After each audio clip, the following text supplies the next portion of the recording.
I wasn't really aware that this was happening until someone drew my attention to it. Someone from Norfolk, because their school seems to be preparing for lockdowns, and so are many schools in the UK. There are documents showing that UK schools have formal lockdown, or they call it evacuation or lockdown policies that explicitly state children will not be released to parents or carers while the lockdown is in effect.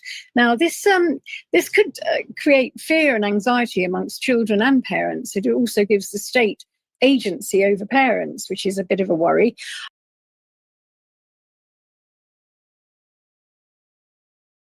The schools are implementing these kind of strategies of lockdown procedures in case of an emergency.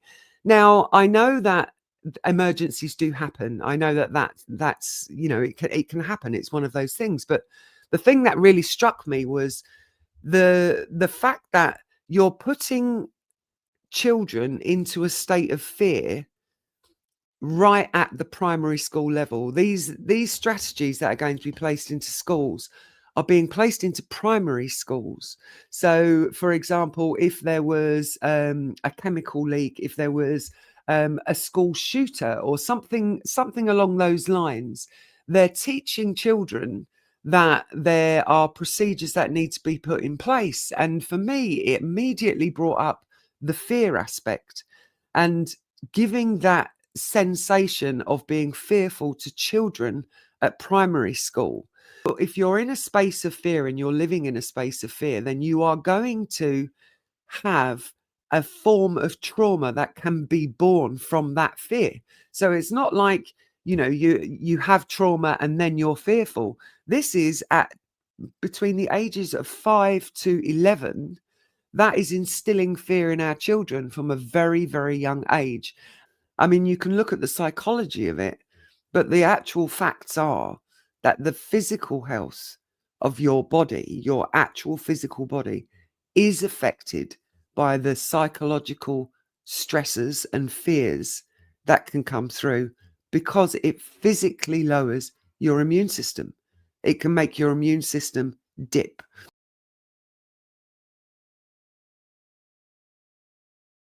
So that was the piece that actually had me quite concerned.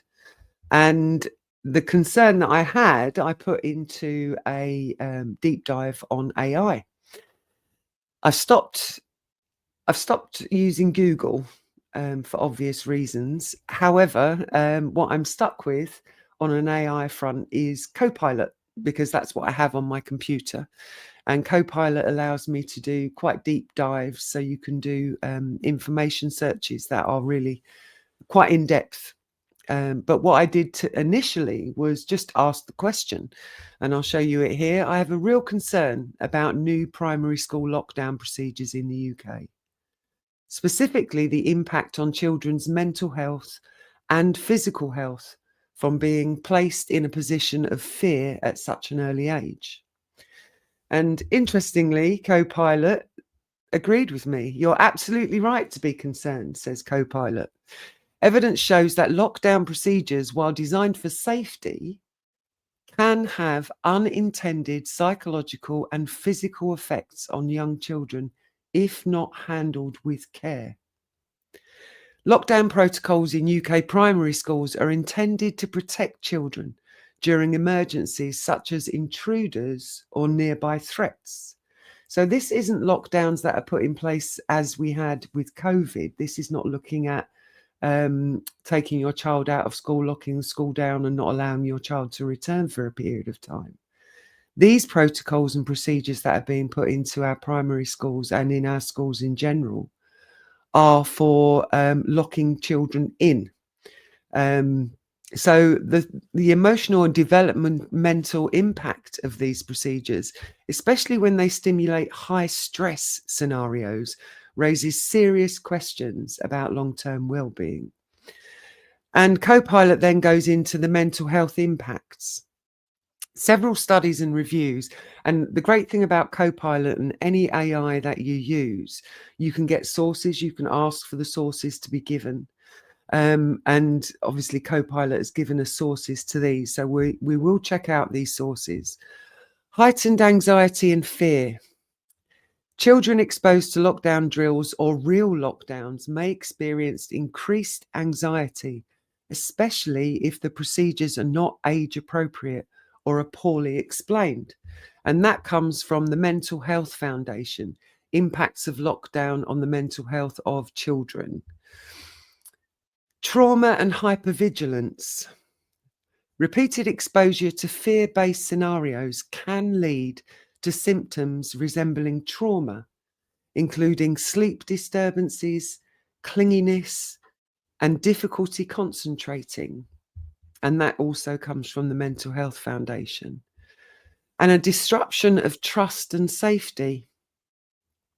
Young children rely on a sense of predictability and safety. Lockdowns can undermine this, especially if they're not framed within a reassuring narrative. Then we have the physical and the behavioural effects. Reduced physical activity. During lockdowns, children are confined to small spaces, often for extended periods, which can limit movement and contribute to restlessness or physical discomfort. And that's actually from the gov.uk, impacts of school closures on physical and mental health. Somatic symptoms. Stress responses in children can manifest physically. Headaches, stomach aches, and fatigue are common when anxiety is prolonged. Now, that comes from the BMJ, Pediatrics, Open Impact of Lockdowns and School Closures on Children. And behavioural regression. Some children may revert to earlier developmental behaviours, bedwetting, thumb sucking, after experiencing lockdown-related stress. And that again comes from the Mental Health Foundation. Then it goes on to discuss balancing safety and well-being. Experts and child advocacy groups recommend several strategies to mitigate them. Trauma-informed approaches. Lockdown drills should be adapted to children's developmental levels, avoiding graphic scenarios and emphasising safety over fear. Parental and teacher communication. Clear, calm explanations before and after drills help children process the experience without internalising fear. Mental health support. Schools should provide access to counsellors or emotional literacy programs to help children navigate any distress. And then it says, your concerns are timely and valid.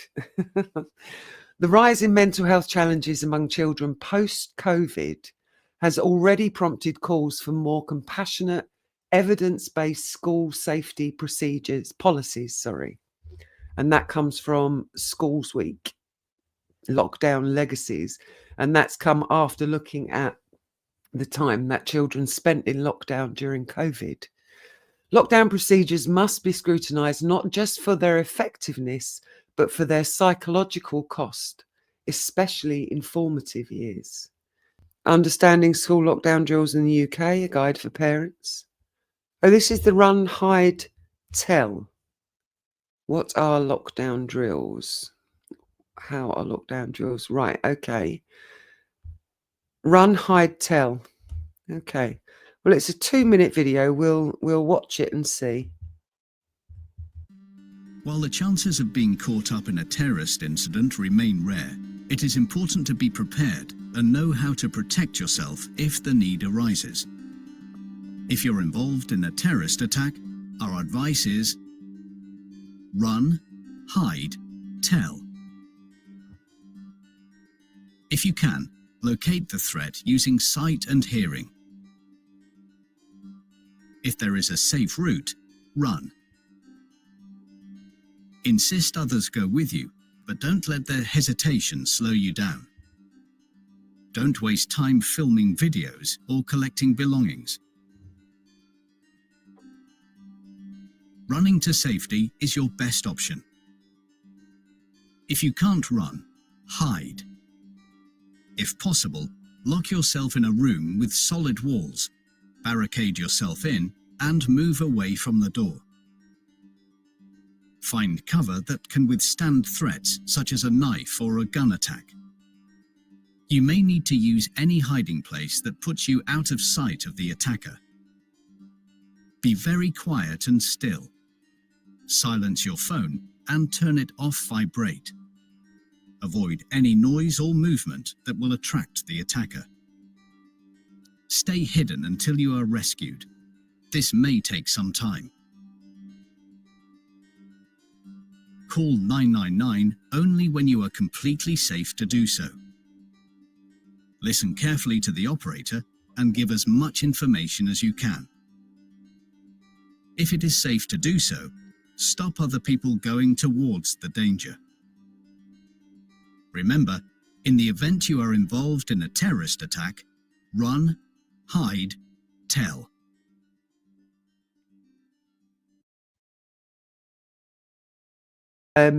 My next question to Copilot was, analyze America's school lockdown procedures with respect to the impact they have on pupils' mental health over time. And I asked for sources as well. The reason I asked for the US is because out of all of the countries that the compilation, the global implementation of school lockdown report showed, the US, I think, have had in place lockdown procedures for schools for the longest.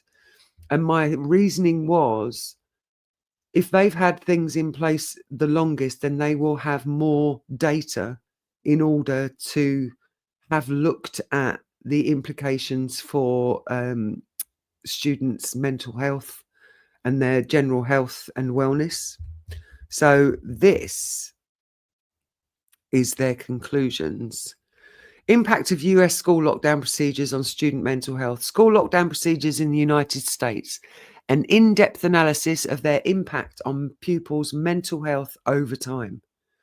So in the past 2 decades, the United States has witnessed a dramatic transformation in school safety protocols, with lockdown procedures and active shooter drills becoming a near universal feature of K-12 education.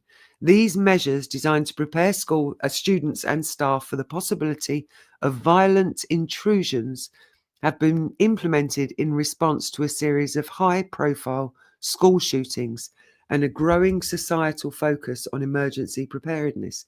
However, as these procedures have become embedded in the fabric of American schooling, questions have emerged regarding their psychological impact on children and adolescents. This report provides a comprehensive evidence-based analysis of school lockdown procedures in the United States, focusing specifically on their effect on pupils' mental health over time. Drawing on peer-reviewed studies, government reports, and expert commentary, the report examines the types of lockdown procedures, their prevalence and implementation, the psychological impacts on students, including differences by age, frequency, and warning protocols, and offers expert recommendations for best practices and policy development. Psychological impacts of lockdowns and drills on pupils over time. Here we go. And this is where my fears and concerns and worries became heightened when I heard about lockdown policies and procedures being put into place at our schools in the UK. Immediate and short-term effects: anxiety, stress, and fear.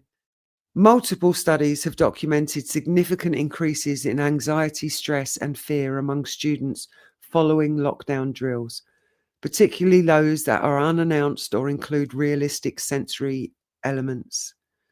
A landmark study by Everytown and Georgia Tech found a 42% increase in anxiety and stress and a 39% increase in depression in the 90 days following active shooter drills, with effects observed across all age groups. Social media analysis revealed heightened concerns about death, injury, and safety, with frequent references to blood, pain, and clinics in post-drill conversations.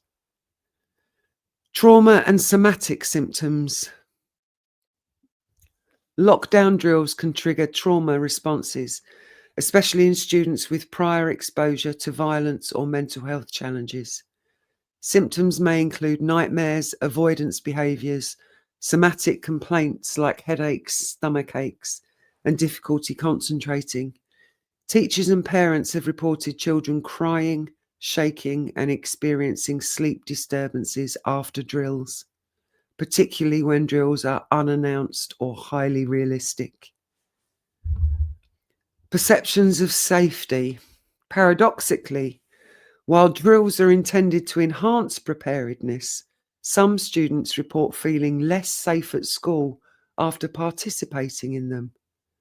RAND's 2024 survey found that about 1/5 of teachers believe drills made students feel less safe, while another third saw no impact on perceptions of safety. The normalisation of lockdown drills may also contribute to a pervasive sense of vulnerability and fatalism among students. Long-term and cumulative effects. Sustained mental health challenges. The psychological impacts of lockdown drills can persist for months or even years. The Everytown, Georgia Tech study found that increases in anxiety, depression, and psychological health concerns were sustained at least 90 days post-drill. Longitudinal research on the effects of school closures during the COVID-19 pandemic, while not identical to lockdown drills, provides additional evidence that disruptions to the school environment can lead to a lasting increase in anxiety, depression, and behavioural problems. Impacts on emotional development. Repeated exposure to lockdown drills may shape children's emotional development, fostering hypervigilance, distrust, and difficulties with emotional regulation. Some experts warn that normalizing the rehearsal of violent scenarios can have developmental consequences, particularly for younger children who may struggle to distinguish drills from real threats. Effects on vulnerable groups. Students with ADHD, autism, prior trauma, or disabilities are at a heightened risk for adverse psychological outcomes. A 2025 study in the Journal of School Health found that students with clinical levels of ADHD had more than twice the odds of reporting significant impact from lockdowns, and those with high stress levels had nearly 3 times the odds. Neurodivergent students may misinterpret drills as real events, leading to intense fear and confusion. Community and societal impacts. Lockdown drills can affect not only students but also teachers, parents, and the broader community. Teachers report increased stress and a sense of responsibility for student safety, sometimes leading to burnout. Parents may experience secondary trauma, particularly if not adequately informed about the drills. Community conversations often shift towards advocacy and collective action in the aftermath of drills, reflecting a broader societal reckoning with the realities of school violence. Peer-reviewed studies linking lockdowns, drills to anxiety and trauma. So, quantitative and qualitative evidence, social media and survey studies. The Everytown, Georgia Tech analysed 54 million school media posts from 114 schools, finding significant increases in anxiety, depression, and health concerns following drills. Bonanno et al. Is a qualitative interviews with children aged 8 to 11 revealed fear as the most common emotional response to lockdown drills, with some children unclear about the purpose of the drills. Temple et al., a longitudinal study of over 2,000 adolescents, found that female students, those with disabilities, probable anxiety, or suicidal ideation were more likely to feel anxious after active shooter drills. Frequency of drills was inversely linked to anxiety, suggesting possible desensitization or resignation. longitudinal studies. Hulinar et al. Analysis of over 10,000 children in the ABCD study found that students experiencing lockdowns due to violent threats faced increased anxiety, somatic disorders, and stress-related issues, with particularly strong effects among those with ADHD or high stress levels. COVID-19 school lockdown closure studies, systematic reviews, and longitudinal studies from the pandemic era consistently report increases in anxiety, depression, and behavioural problems among children and adolescents during and after school closures, with effects persisting for months or years. Experimental and observational studies. Xi and Nickerson found that lockdown drills increased students' knowledge of emergency procedures, but did not significantly affect anxiety levels or perceptions of safety in the short term. However, other studies have found that drills can decrease perceptions of safety over time, particularly in high crime or high risk communities. I didn't want to leave it. I didn't want to leave the research on that kind of harrowing spot. So I then went and asked Copilot to return to what we know about school lockdown procedures in the UK and to provide me with a list of groups and organisations that are actively working against lockdown procedures in schools. So we now have a research report on UK organisations opposing school lockdown procedures. And we'll take a look at this. So, groups and organisations opposing school lockdown procedures in the UK, a comprehensive guide 2025. So, the introduction. In recent years, the implementation of lockdown drills and emergency protocols in UK primary schools has become a subject of significant debate.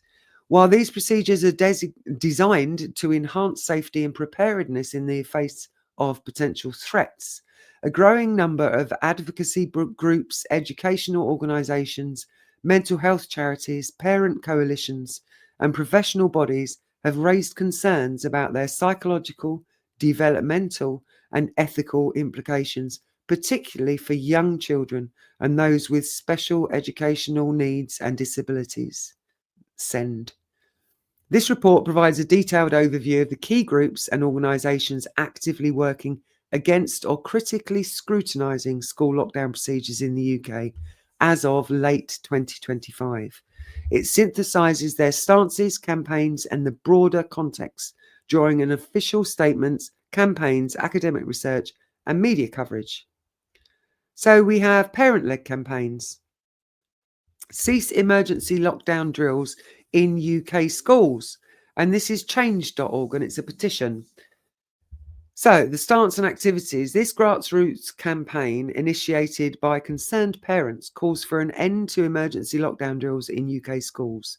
The group argues that such drills cause undue stress and anxiety among students, especially those with pre-existing mental health conditions. The petition highlights that around 10% of children in the UK have a diagnosable mental health problem, and regular exposure to lockdown drills can exacerbate these issues.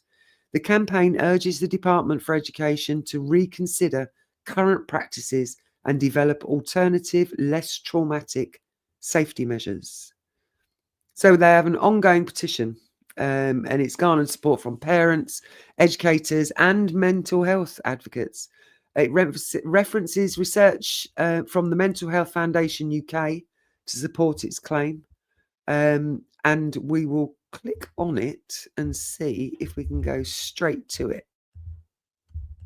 Can we? Yes, we can. Cease emergency lockdown. Cease emergency lockdown drills in UK schools. 46 verified signatures. So it goes over the issue.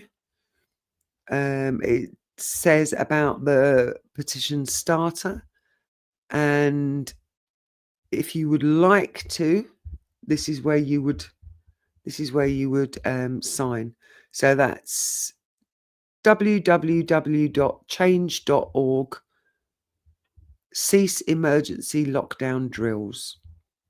So you should be able to find that if you would like to sign that. So the petition reflects a growing unease among parents regarding the psychological impact of lockdown drills. It's notable for its focus on mental health, and it calls for policy change at the national level.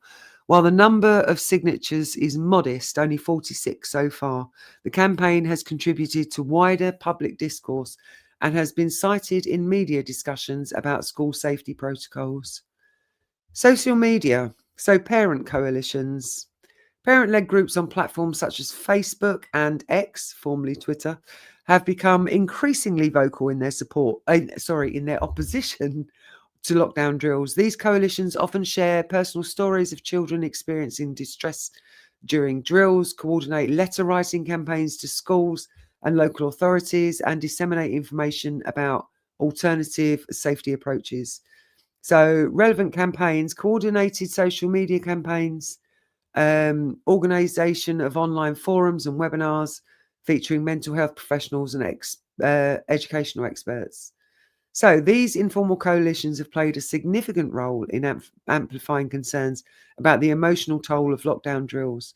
Their activities have sometimes led to direct confrontations with school authorities and have influenced local policy discussions. So this is the Matrix Academy Trust.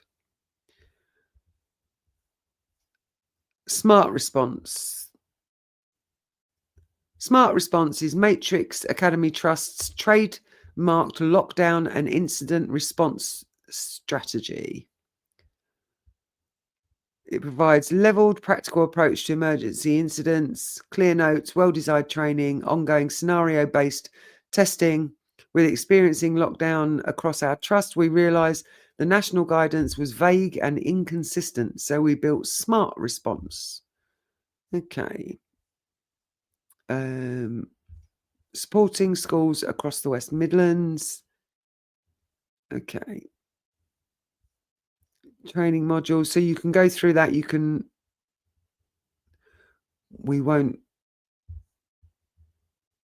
I won't play you these videos, even though they're short. Learn what a smart response is, why it matters. If you're interested and you want to find out more, come to Matrix Academy. matrixacademytrust.co.uk, and you can find out more there. Okay, mental health charities and advocacy organisations. So, Mental Health Foundation. The Mental Health Foundation has published research and position statements highlighting the negative mental health impacts of lockdowns and associated school closures on children and young people. Now, this, as far as I'm aware, is much more looking at the implications for the COVID lockdown response. So what happened with our children during the school lockdowns in COVID, as far as I'm aware.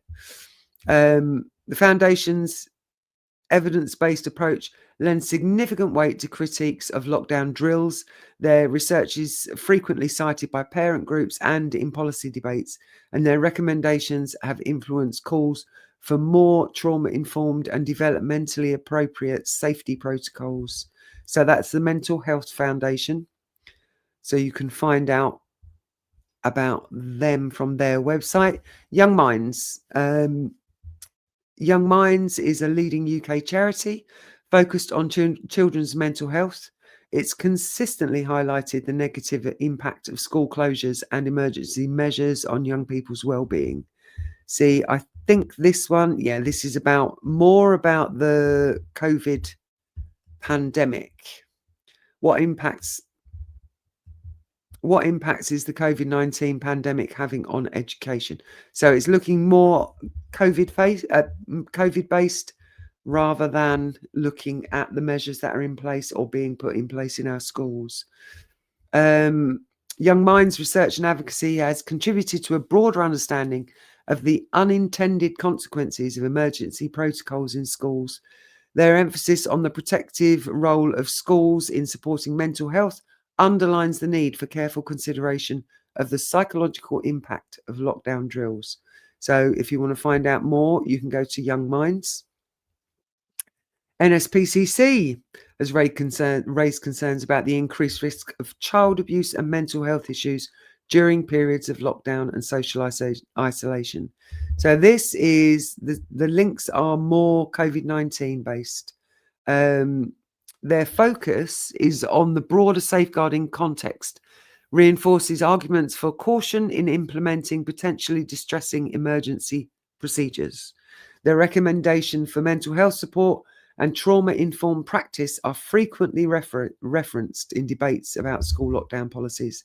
So that's the NSPCC. So you can find their resources on their website. Educational organisations and unions. So the Teachers Union.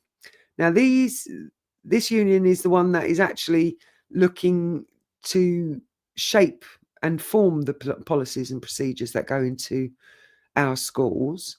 But it's been a prominent voice when it comes to advocacy about instrumenting national conversation around school safety. Their emphasis on the need for clear, consistent and proportionate procedures, as well as their recognition of the potential for trauma, positions them as a leading professional body critiquing current practices. So you can find out more at the NASUWT website. We'll go there now just so that you can check it out. It's the nasuwt.org.uk.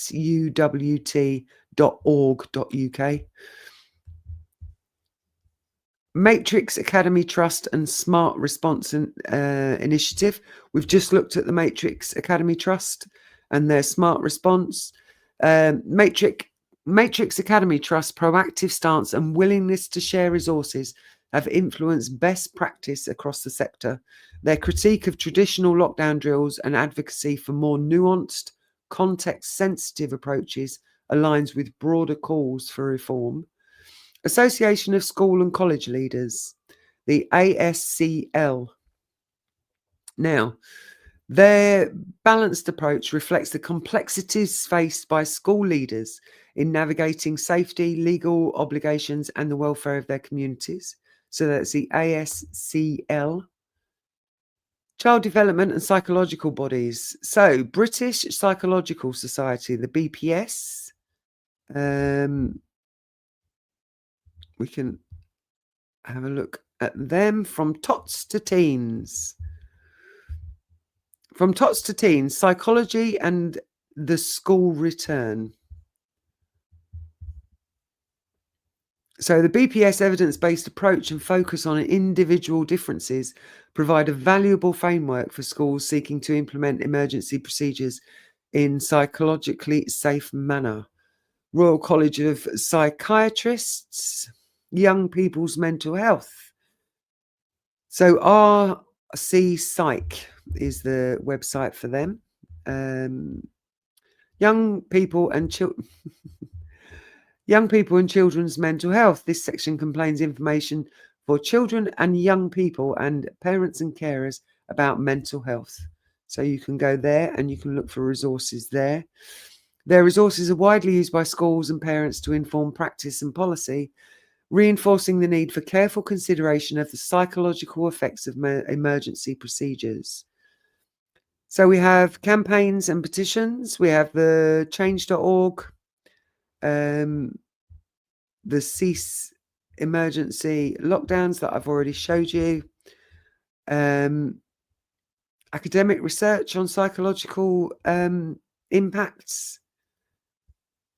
We mentioned these before. Academic research is increasingly focused on the psychological and developmental impacts of lockdown drills and emergency protocols. Studies have identified a range of emotional responses among children: fear, anxiety, confusion, some cases increased feelings of safety and preparedness. Media coverage, School Week and other outlets. Media coverage has been instrumental in exposing gaps in policy, inconsistencies in practice, and the real-world impact of lockdown procedures. Journalists have also highlighted the role of social media in amplifying parental anxiety and the need for robust communication systems. So, legal and policy critiques, human rights and ethical perspectives. While not always organised as formal groups, legal and ethical critiques have influenced policy discussions and contributed to calls for more transparent, inclusive, and rights respecting approaches to school safety. Local community and grassroots groups. So, these are all places that you can go to get help with approaching this topic if you have a child that is of school age and you are concerned about the policies and procedures that are going to be put in place for emergency lockdowns. So regional parent and community groups, so grassroots activism, really effective in prompting reviews on lockdown procedures, and it's ensuring that the voices of parents and children are heard in the decision making. All of these bodies will help you get your voice heard in this debate if you have concerns. I have concerns, and I don't have children at school age. I mean, my concerns are the fact that we've established that fear, anxiety, depression, trauma responses are part of America's response to their drills, lockdown drills. We know that those kind of responses at a very young age can have a vast detrimental effect on health as we age. So we also have professional safeguarding and child welfare organisations, National Alliance of School Premises Management. They focus on implementation and staff training complements the advocacy work of other organisations. They contribute to a more informed and effective approach to school safety. You have the Education Authority if you're in Northern Ireland, school governors and trustees, the statements.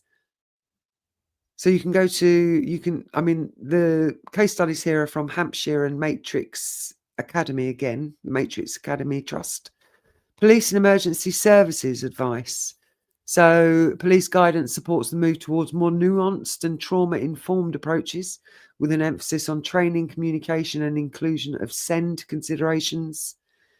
Alternative safety approaches advocated by critics, trauma-informed and developmental appropriate practices. We've seen that right the way through. Campaigns focus on SEND pupils and lockdown drills impact, SEND advocacy groups and research, medium-term impact of the pandemic on pupils with SEND. So that's more COVID. That's more COVID focused. That resource there, but there are advocacy groups and researchers focusing on SEND if you have a child with specific needs. International comparisons and NGO critics. And conclusion. So we'll wrap this up.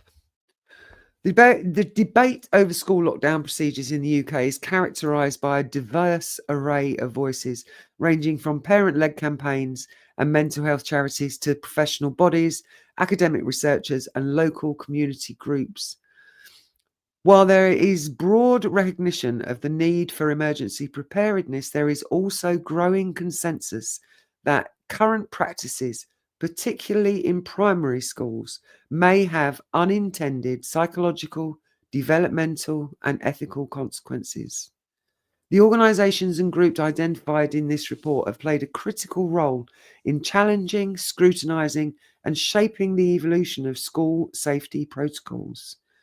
Their advocacy has led to increased awareness, policy reviews, and the development of more nuanced, trauma-informed approaches.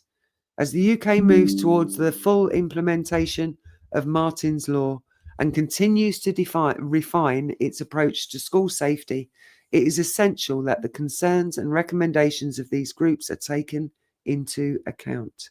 This includes prioritizing mental health, safeguarding the rights and well-being of all children, especially those with SEND, and ensuring that emergency procedures are proportionate, inclusive, and evidence-based.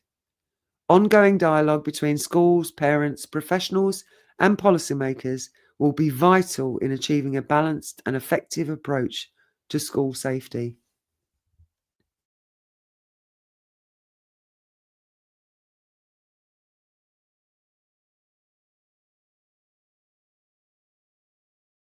Also, another bit of housekeeping. Somebody watched my discussion on the school lockdowns last week and commented and said to me, did it cross your mind that actually school lockdowns, yes, from a mental health point of view, there's something that we really need to consider with our young children and how their health and well-being is affected by school drills and lockdowns, especially at primary level. And we went through all that data, but they turned around and said to me, do you think when it gets to the secondary school age, and when we look at the data in America, that the drills are not just preparedness, but they're a deterrent? So the schools are not just preparing the students for having to deal with something that might happen at the school, but the deterrent side is that the children are aware that these measures are in place. The children are therefore informed of what would happen if they chose to, I don't know, bring a knife into school, or heaven forbid they ever change, we get to be like the US and we have gun stuff in our country, that, you know, they can bring a gun into school. Not that that would stop somebody who would just illegally have a gun in this country anyway. So yeah, their argument was that it might actually, on the plus side of things, it could be a really good deterrent and stop somebody coming into a school to do a school shooting if they've already attended that school or a school that has these drills in place, because they'll know that they are effectively going to be boxed in.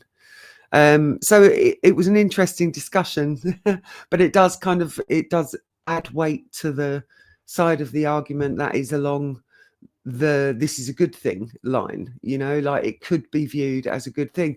And it's interesting because when I look at any situation, I always try to, if it's a quite dire situation, I'll always try and find the good bit. I'll always try and see what lesson can be learned in a positive manner from whatever it is that's happened. I mean, endless examples. COVID, I mean, just endless examples. A 15-year-old arrested after a town centre shooting. Oh dear. We were just discussing the lockdown procedures and protocols in our schools that may well work as a deterrent for that. From the older part, like the older end of the school preparedness, I think there are other things that we can implement into schools that will offset this kind of behavior. And I seriously think that there needs to be trained professionals in schools, and there probably are, but the discussion topics need to be around health and well-being, and not just the health and well-being of yourself, but how the resonance of the energy you have affects other people around you. And I think that that's a really key area in schools where sadly they're lacking. I mean, I had a thought about the appropriateness of protocols and drills in schools for the different age groups. And the first thought was for primary school children. If we had impromptu, right, class, we're now going to take a 20-minute out, take them to a room and sit them down and have them meditate for 20 minutes. If that was an impromptu thing in primary schools, you could then, after having had that for a little while, link that into the lockdown preparedness, so that a primary school's school child's brain will go into the, oh, we're going for a meditation. We're going into a meditation space. We're going to spend 20 minutes in a meditation, rather than, oh my God, what's happening? Something's happening that I'm not used to. And so the wording can be, come on, children, we're going to our meditation space. And that's all it needs to be. And that can be incorporated into the procedure so that it's a natural thing for them to feel comfortable doing. So it's a prophylactic, almost, like if you do meditation at that age in schools and then carry it right the way through the whole of the school age range, so primary, secondary, and later on as well, then the more the children become aware of what the procedures and protocols are for, the older they are, rather than, so you bring it incrementally in. So the very, very young ones don't really need to be aware of a possible shooter, a chemical. So the way to voice that would be, let's not get anybody concerned. We're going off to our meditation space, and it can happen at different times, not a regular, it's a Monday in the morning, we're having a meditation space, because then with a child, if it's a Wednesday and you're saying go into the meditation space, that's equally confusing. So if it's impromptu, so not on a particular day at a particular time, just scattered, and have a kind of curriculum of, right, over the space of a week, we will incorporate on different days just one meditation practice. And we'll differ the days as we go through over the space of a month, and then assess the data and see how the children adapt to it. Because meditation isn't something that they would naturally be taught by their parents, and it's not something they would naturally be taught in a school setting. And they're the very first two. And there's a lot of people that I've spoken to who've said to me, Sarah, meditation, I just can't do it. I can't get my mind to shut up enough to do it. If we had meditations in school from primary school age, if parents taught it at home, but if we had meditation in school from primary school age, the 50, 60, 70-year-old people that I chat with now that tell me they can't meditate, they can't. And I sit with them and I say, no, you just don't meditate because you've never learned how to. They would have that then. So, yeah, this 15-year-old, if he'd have sat and meditated from the age of 4 or 5 when he went into school, who knows? Possibly this 15-year-old would have been less likely to shoot another teenager